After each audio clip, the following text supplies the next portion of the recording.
Capítulo 7. Sobre principados novos conquistados com armas dos outros ou com sorte. Aqueles que somente se tornaram príncipes após serem cidadãos comuns, devido à sorte, têm pouco trabalho para conseguir isso, mas apenas com muito esforço assim se mantêm. Eles não encontram nenhuma dificuldade pelo caminho, porque sobem voando, mas encontram muitas dificuldades quando chegam ao topo.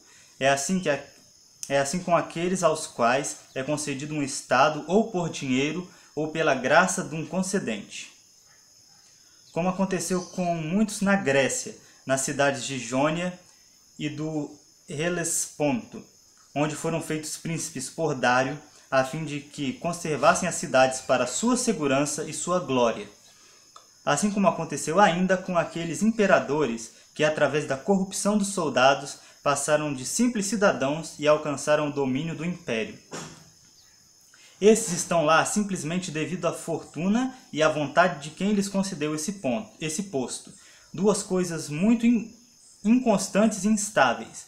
Eles também não têm a sabedoria necessária para manter a posição, pois, a menos que sejam homens de grande valor e habilidade, não é razoável esperar que deveriam saber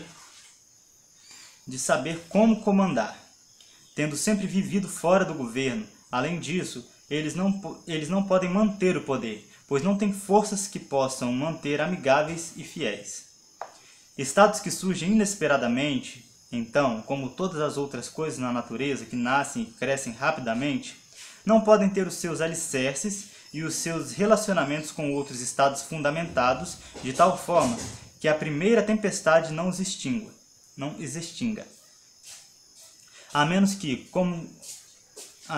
como foi dito, aqueles que inesperadamente se tornam príncipes sejam homens de tanta habilidade que saibam da necessidade de estar preparados para manter de imediato o que a sorte lhes jogou nas mãos, e que aqueles alicerces que outros estabeleceram antes de eles se tornarem príncipes, eles precisam estabelecer depois.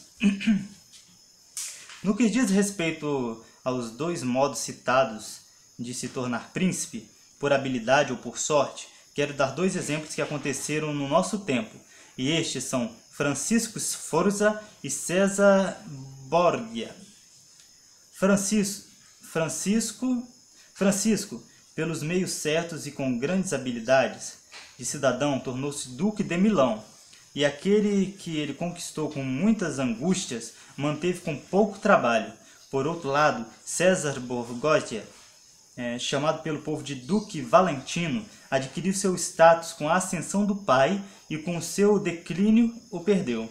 Isso mesmo tendo tomado todas as medidas necessárias e feito tudo aquilo que deveria ser feito por um homem sábio e capaz de estabelecer raízes fortes naqueles estados que as armas e a fortuna de outra pessoa lhe tinham concedido. Porque como se disse acima, quem não lança os alicerces primeiro, com muita habilidade, poderá estabelecê-los mais tarde, mas ao serem estabelecidos, trarão aborrecimentos ao arquiteto e perigo ao edifício. Se, portanto, considerarmos todos os passos tomados pelo Duque, veremos que ele estabeleceu sólidos alicerces para o seu futuro poderio, os quais não julgou supérfluo descrever, pois não sei que melhores preceitos poderiam ser dados a um novo príncipe do que exemplos das suas ações. E se as suas disposições não obtiveram êxito, não foi sua culpa, mas simplesmente extraordinária e extrema má sorte. Alexandre VI, ao querer tornar grande seu filho, o Duque, teve muitas dificuldades imediatas e futuras. Primeiramente, ele não viu como torná-lo senhor de nenhum estado que não fosse um estado da Igreja. E, se ele estivesse disposto a roubar a Igreja, sabia que o Duque de Milão e os venezianos não concordariam, porque Faenza e Rimini já estavam sob a proteção dos venezianos. Além disso, via as armas da Itália, em especial aquelas que poderiam ajudá-lo nas mãos daqueles que deviam temer a grandeza do Papa, como os Orsini e Colonna e seus seguidores. Era então necessário perturbar aquela organização dos estados e desarticular os poderosos para seguramente se tornar mestre de parte desses estados. Isso foi fácil de fazer, pois encontrou os venezianos movidos por outras causas, dispostos a trazer os franceses de volta à Itália.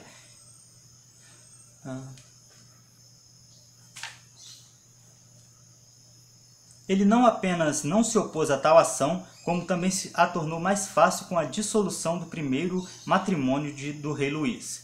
O rei, portanto, chegou à Itália com a ajuda dos venezianos e o consentimento de Alexandre, mas mal havia chegado a Milão e o Papa obteve dele tropas para conquistar a Romanha, que se rendeu devido à reputação do rei. O duque, portanto, tendo ocupado a Romanha e derrotado Colonna, queria manter a conquista e avançar mais, mas foi impedido por duas coisas. Uma, suas tropas, que não lhe pareciam fiéis. A outra, a boa vontade da França, isto é, o duque temia que as tropas de Orsini, das quais se valera não seriam fiéis a ele, não só impedindo-o de conquistar mais, como também tomando-lhe o que havia conquistado, e que o rei também poderia fazer o mesmo. Dos Orsini teve um aviso quando, depois da conquista de Faenza, ao ataque de Bolonha, viu-os ir sem vontade ao ataque. Quanto ao rei, foi sabendo da sua disposição quanto a ele, tomando o ducado de Urbino. Atacou a Toscana e o rei o fez desistir daquela campanha. E assim, o duque decidiu não depender mais das armas ou da sorte dos outros. Primeiramente, enfraqueceu as facções dos Orsini e dos Colonna e Roma, atraindo para si todos os adeptos daqueles que fossem cavaleiros, fazendo seus cavaleiros, pagando-lhes bem e, de acordo com as suas linhagens, honrando-os com ofícios ou comando, de tal forma que em poucos meses toda a afeição que mantinham pelas facções foi destruída e voltou-se completamente para o duque. Depois disso, ele esperou uma oportunidade para esmagar Orsini, tendo dispersado os adeptos da casa de Colonna. Isso logo surgiu e ele aproveitou bem a situação, pois Orsini, percebendo que o crescimento do duque e da igreja seria sua ruína, organizaram uma reunião em Magione, no Perugino.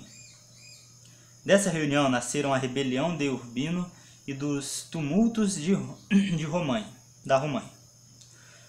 Com infinitos perigos para o duque, o qual a todos superou com o auxílio dos franceses, tendo readquirido a sua autoridade e por não querer deixá-la em risco, confiando nos franceses ou em outras tropas estrangeiras para não as fortalecer, escondeu suas intenções e, por intermédio do senhor Paulo Orsini, a quem o duque não falhou em assegurar atenções de todos os tempos, dando-lhe dinheiro, aparatos e cavalos, os Orsini foram reconciliados de tal forma que a simplicidade deles levou-os à Sinigália.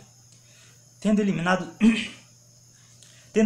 os líderes e transformado os partidários deles em seus amigos, o duque havia estabelecido uma base boa o suficiente para o seu poderio, possuindo toda a Romanha e o ducado de Urbino.